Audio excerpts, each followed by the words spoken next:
I'm looking at all your MSPs out there.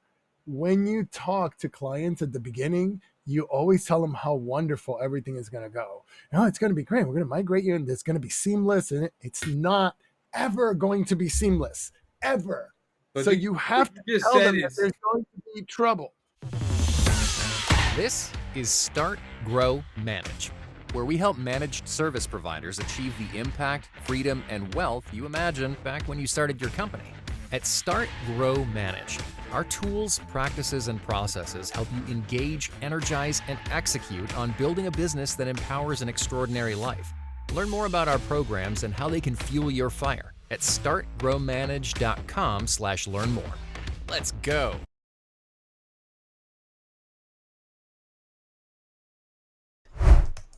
This whole Murphy's Law thing is like the truest thing that exists, right? Because I'm sitting here while I'm waiting for you, and I set it up earlier today, and then I went and I did my other stuff, and then I came back to it 20 minutes ago. I realized that the camera had reset all of the settings that I'd put into it. And I don't know how to make these settings permanent. Apparently, if I choose a different mode, I don't have access to all of the settings that I need. So like the HDMI out was all wrong, right? So it was all of the camera information. So if I'd done it here, you'd see like all of the SLR camera stuff around the edge, right? Which is not very good for a live or anything else that you're doing. And then you came on like a minute beforehand and you're like, I'm muted. Well, I don't know what to do about that. And now it's noon. There are like 6,000 different settings that I can have here. Like when it's time, if I haven't done it a million times, I don't know which one to use. I found it, but it just never ceases to amaze me how true the whole Murphy's Law thing is, right? Like, what can go wrong will go wrong. How could I possibly have imagined that my camera is going to reset all of the settings that I put in this morning just because I turned it off? Because I'm being a responsible citizen. It's hot. I'm like reducing electricity, which is stupid because the thing uses basically as much as a light bulb. But still, I'm doing my part. And the world is conspiring against me. So that's just my rant to get us started. Joe, how are things in your world? Things in my world are spectacular. You're always in such a damn good mood, Joe. Sometimes it's just annoying for the rest of us. Well, The rest of us I got into grind through. I'm doing some stuff. I had to go to court because I'm doing some stuff with my papers and getting some documents in order. And I was in a court building the other day. I get in the elevator and the guy looks so glum. I said, how's it going? And he said, how about you? I said, every day above ground is an awesome day. I'm not dead today. It's great. And he was like, oh my God, I never thought of it that way. All of a sudden he got happy. He said, have a great day. And I said, I will, I promise. And then I left. And he had a smile on his face. And the thing to keep in perspective is that you live in a great place. You have some great stuff. Good things are happening in your life. You have to notice those and let go of all that other stuff. Because that other stuff is just... What are you talking about? What good things are happening in my life? You keep telling me good things are happening in my life, but then it's like, you know, my camera breaks, Joe, and what am I supposed to do about that? Look, but your son is teaching things that you don't even understand. How wonderful is that? So here's my other rant, right? So how the hell is this homeschool thing supposed to be? My son is teaching a class in college. Like he's a junior and he's a TA. He's teaching a lab section. He actually has enough credits to be a senior. A whole other story. But he's leading a lab section for a class. I don't even understand the title of the class. Let alone the content. If I'd homeschooled this guy, he'd be like still in remedial math, and he does things with math that I didn't even know math did. So anyway, I don't understand how homeschooling can work. But it does blow my mind that somehow this being came from me. And you're right, he is a good thing. amazing. See, there are good things happening in your life. All you Yeah. got to do is focus It's happening in on my those. son's life anyway. So That's why I'm so happy all the time, because I focus on the good why? things that are Because my happening. son's teaching? I guess that makes sense. Yeah, that makes me happy.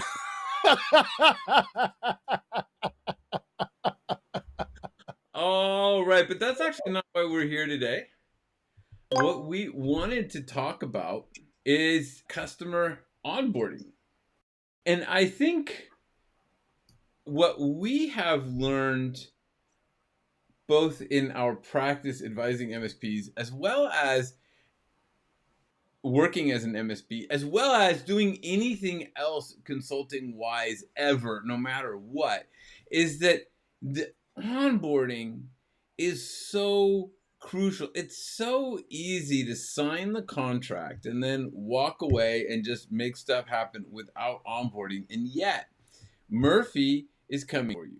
You're going to have a bad day. No matter what Joe says, a bad day is coming. Things are going to go wrong. And if you haven't properly onboarded your client or your customer or the person you're doing services for, they are going to hold every little mistake against you. Whereas, if you have actually onboarded them properly, they will make excuses for you for your mistakes. So when those bad things happen, if you've properly onboarded people, they are actually going to celebrate you even when things go wrong. I mean, there's a limit to everything, right? But that's the way it works. And so we've got this pretty nifty template for onboarding. I think it's a little bit different than what most people have seen, and I'll bring it up here. The reason for that is that what we focus on is the entire onboarding process, right? So we actually talk about administrative onboarding and building that connection with your client long before you think about technology. Joe, can you talk a little bit about, from your experience as an MSP, from your experience onboarding clients, why that is so crucial? Well, I like the way you asked that question from my experience. In the beginning, when I started doing this, I thought that onboarding was this technical thing and that I had to do all this technical stuff and I had all these technical steps, showed the customer all the technical steps and blah, blah, blah, blah, blah. But I still had pissed off clients, right? Like we'd be 5 weeks in and they'd be mad. You broke this and you broke that and you broke the other thing and you don't know what you're doing. And we knew exactly what we were doing. We knew some things were going to break. We Right. tried to explain it to them at the beginning that those things were going to break. But it didn't matter that we tried to explain it at the beginning. And then I forget what I got onboarded for. I got onboarded for something. And I had an excellent experience. And I'm like it was like, what happened? What I realized is that I was not doing any administrative parts to my onboarding. I wasn't explaining to the customer what was going to happen to the client. I wasn't explaining these are the steps that are going to happen. This is what you can expect. The other thing that I learned that I think was super crucial, and when you look at our onboarding process, by the way, it doesn't have any technical parts. That's your job. Our onboarding process is all administrative, right? There's no technical parts in it. Well, what we do say is this is where you do the technical stuff. But you know the technical stuff. You don't need us to tell you how to do the technical. You know that. But it's the rest of it that matters so much. So the first thing is you have to have that administrative onboarding. The second thing that you have to do during onboarding is don't ever do a big project at onboarding. Don't migrate mail. Don't migrate them from Dropbox to this, from Google Drive to that. Don't do any of that stuff. Get all your stuff on and deal with all the administrative stuff first for the first 3, 4, 5, 6 weeks. And after all that is done, and you tell them, because the thing is, they don't know you. They don't trust you. But if you create a great experience over 4 to 6 weeks where they get to know you and everybody in the company gets to know you and your CSMs are in communication and you are really moving along administratively and you've communicated everything that's going to happen to everybody and you inform them when the downtime is going to happen and what's going to work and what's not going to work and the way it's going to be, and they have a great experience, nothing breaks when you onboard. And the reason nothing breaks is because you don't change anything. You don't do anything major for the first few weeks. Your job is to really understand the environment and to communicate effectively with the client and walk them through where you are. What are your stages? We've got all our tools on. We've taken control of your backup environment. We've taken control of your SaaS environment, but you're not going to see anything. No major changes are going to happen yet. Now we're at the end of that. Now you draft a really great communication, letting everybody know how the mail migration is going to go. But you're 5 or 6 weeks in. When you do that migration, everybody trusts you. Yeah. You do it right at the beginning. They don't know you, right? Now, there are exceptions to this rule. You're coming from a bad vendor into a different environment. There are some things that are exceptions. I'm not going to talk about those right now. And I understand that. So some of you will have when I took the customer, they were pissed off at the old MSP and all that stuff. And yeah, that happens sometimes. But most of the time, you can do a clean transition where you're talking to the old MSP.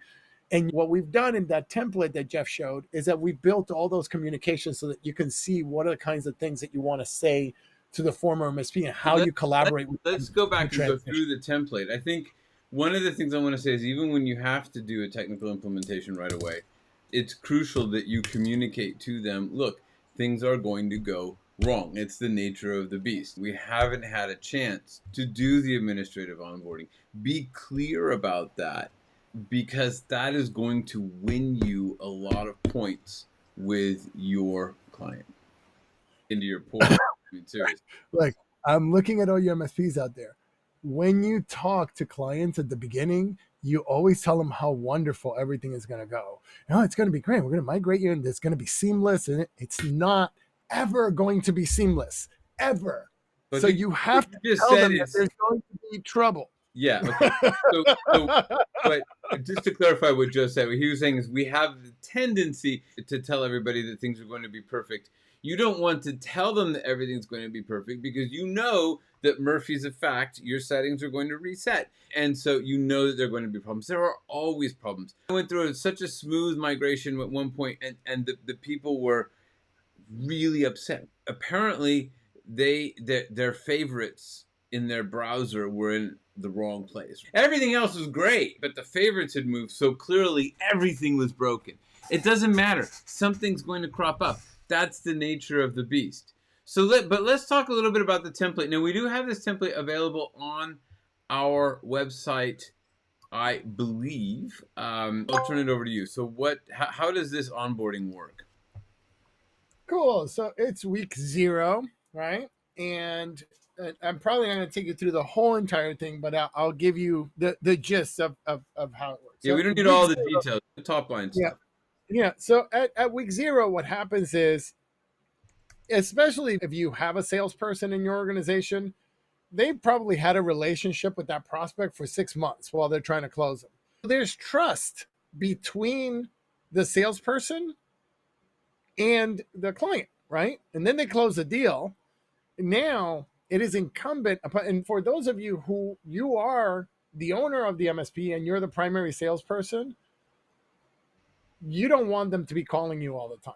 So it's super important for you to transfer the trust to your project manager. Okay. Now, if you're a larger organization, when the sale is won, the operating officer identifies the project manager that's going to onboard, and then they send an email, right, to the project manager and the salesperson so they could have what we call the client initiation meeting. Before all of that, once the sale is won, you want to get all the client information. And one of the things that's really when you get the client information is, 1, that you get access to their backup environment, and 2, that you get access to their cybersecurity insurance policy and make sure that you're listed in it. Okay. So those are things pre your initial meeting. You want to make sure that you've gotten those things. Now, you're going to schedule the client handoff meeting or the client kickoff meeting which is going to be when sales is going to hand off. That's going to happen next week. This week, what's going to happen is the salesperson and the project manager are going to meet, and they're going to have a conversation about how the sales process went. So we're still in week 1, right? They're going to have a meeting about how that sales process went, what happened, what did you promise. Sometimes salespeople promise weird things that we're not going to be able to deliver, so we need to be able to adjust the expectations, all that stuff. Now, next week comes, right? See the big note that I have there: before you gain access to all backups and make sure you have the whole environment. And then you're going to do the sales onboarding kickoff meeting. Now, this is the part where the salesperson, or you as the owner of the MSP, you're going to talk for like the first 10 minutes. The rest of the time is going to be the project manager. You're going to keep your mouth shut. Don't say stuff, because then they're going to be calling you. If you don't want them to call you, you have to shut up. The whole point of this sales onboarding is to transfer the trust between the sales department and onboarding, so that onboarding can take ownership, right? And then onboarding, your job now that you've taken over is to get all the information from that customer, and then you're going to provide them information how to contact you during the project process, the onboarding project process, right? Mm-hmm. So now you're going to give them that information, so we have that whole thing there. Then that project manager, you want to spend time getting to know the client. So check their website out, check all their stuff. What do they do? What is their business? How do they work? What are the deliverables? How do you improve their business? And then you want to contact the former MSP, begin the transition plan, right? So you have to talk to them, say, hey, look, we know, but you want to have a friendly working relationship with the former MSP. It's just business. And then at the end of the week, at that first week, you want to have a project checkpoint meeting.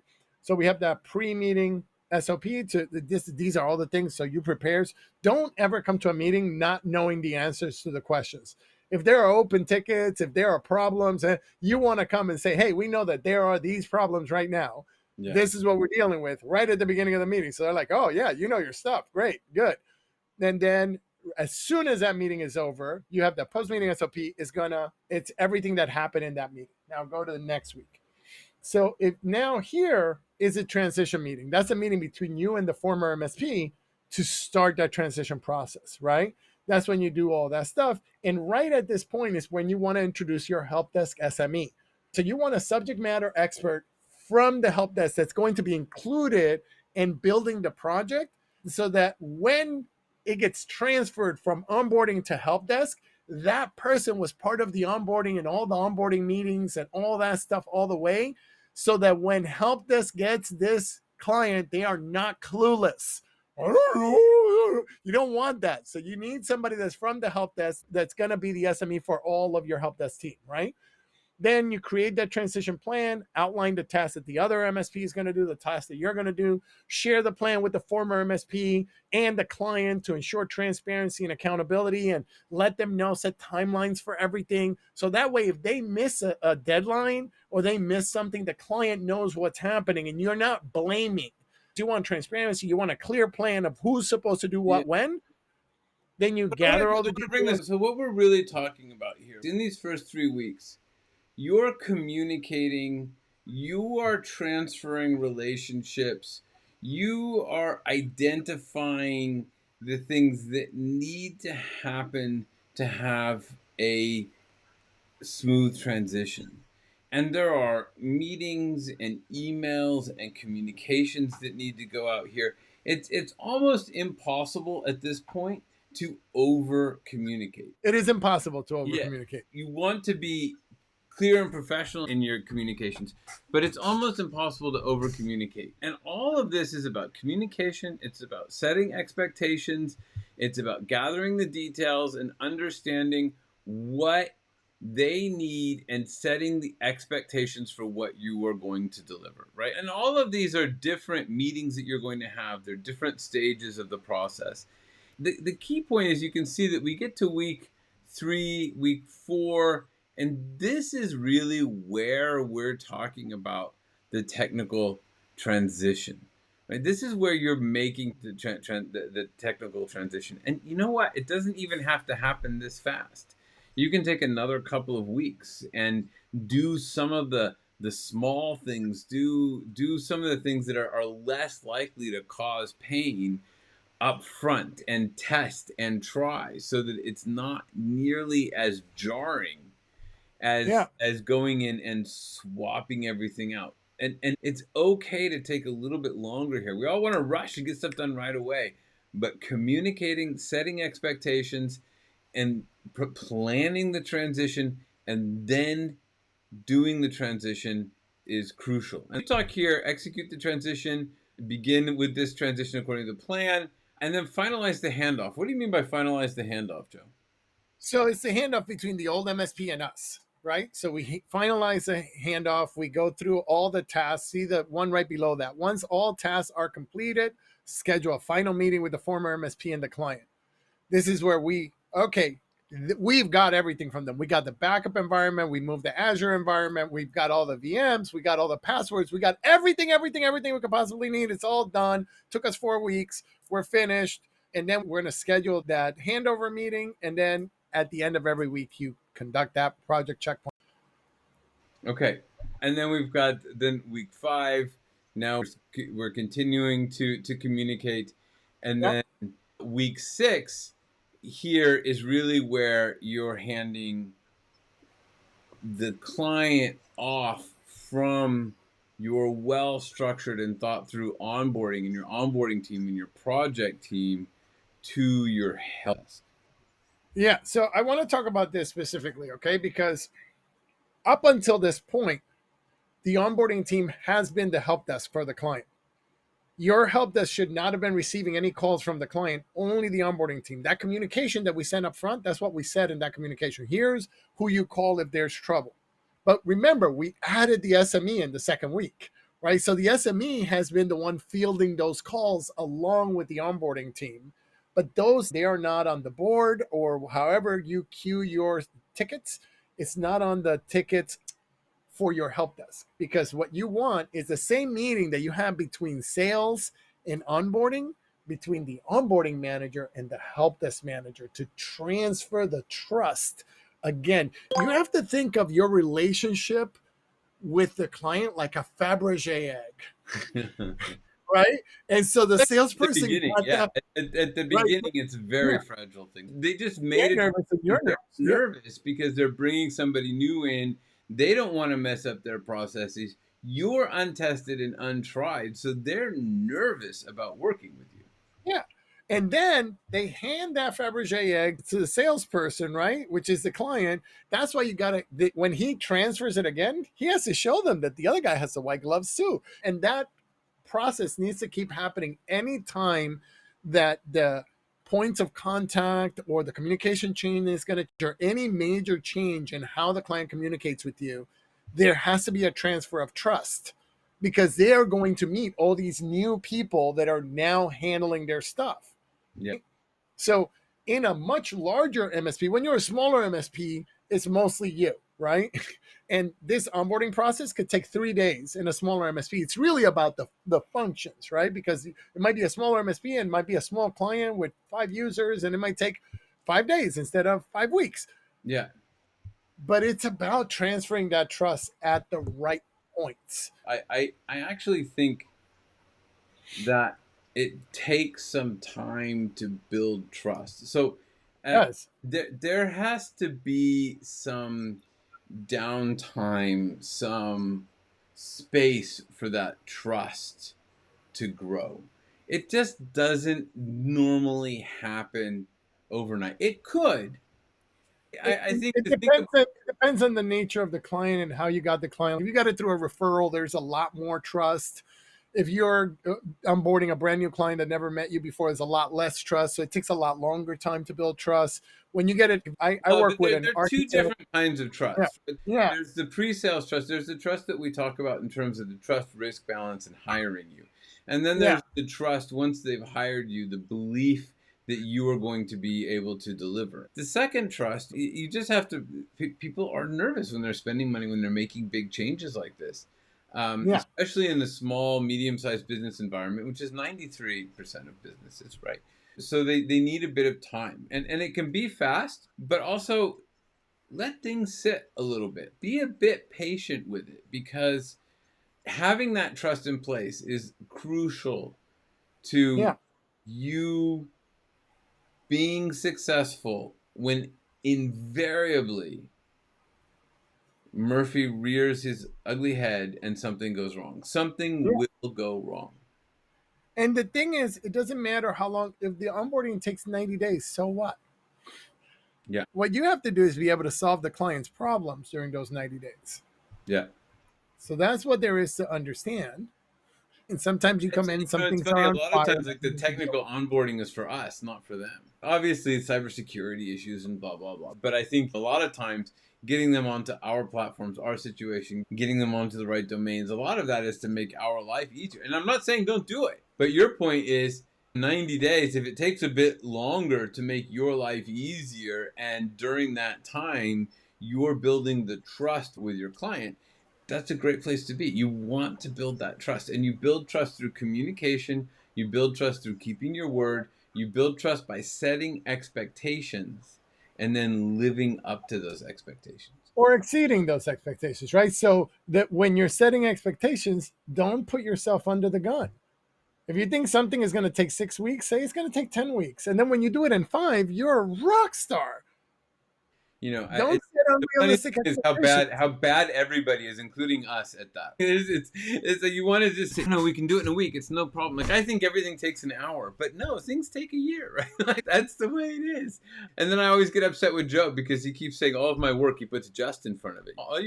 You just have to write a blog post. I'm like, Yeah. Joe, there is no just writing a blog post. It's just the way that we think that things are easier than they actually are. And especially when somebody else is doing it, then they're 10 times easier than they actually Oh, are. yeah. And that's just the nature of the beast. That's just part of being human. But we have to recognize that in ourselves. Now, I will say, the more you work with your ideal customer and the better you know their business, the more streamlined this is going to be, the more efficient, the more you are going to come across the same issues and have the same results. And when you're able to answer questions right away, that is a very trust building exercise. So it's another reason why it's so crucial to really understand your ideal customer and be working with that customer repeatedly. I think we covered onboarding. I want to do a little bit at the end, but go Okay, ahead. go for it. Do it right now. So the other thing is when you wrap up your onboarding, it has to be clear for you, for the client, and for your help desk. So you're going to do that transfer of trust to the help desk. And what I mean by that is people are still going to call, oh, I want to talk to so. And because that's talking to for the last 6 weeks, and you've got to then be like, oh, I can help you. You got to train your folks that when each department is taking over, they're going to call, they're going to want to talk to the owner because that's who did the sale. Then they're going to want to talk to the PM because that's who did that. And then you have to keep reminding the client, hey, remember when you always wanted to talk to the owner and now you only want to talk to the project manager? So and it's really important that you tie those things up or you bottleneck your whole organization, right? And that's where the SOPs go sideways and things don't work, is because you're letting customers go directly to the wrong person to solve their problem. So it's important to wrap up onboarding as its own thing. It has to finish and it has to be clear for everybody. Done. So that's it. That's what I have. All right. So there you go. So there's onboarding.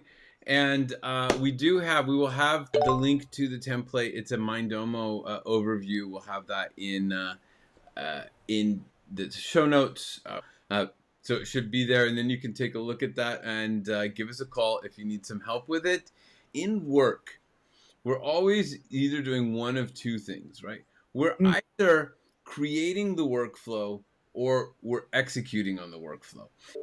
But if you never define the workflow clearly, you are always doing those at the same time. And that is a lot of work. It is a ton of extra work. And you're at the mercy of the work. And you end up being at the mercy of the work. So think about that. Yeah. Think about this process. What is your workflow for onboarding people? What are you going to do to make sure that you build those relationships? And I think that's it. What was that? Oh, yeah. The final thought is remember that you are loved. All Right? right. We'll see you Thanks, soon. everybody. Bye. Thanks for joining us, and a special thanks to our subscribers. Consider becoming one right now and tap into our insights and instincts to help drive your business vision and success. Remember, you didn't start your business to feel frustration. You started it for freedom. We can help you discover the impact, freedom, and wealth you always imagined. Learn more at startgrowmanage.com/learn more.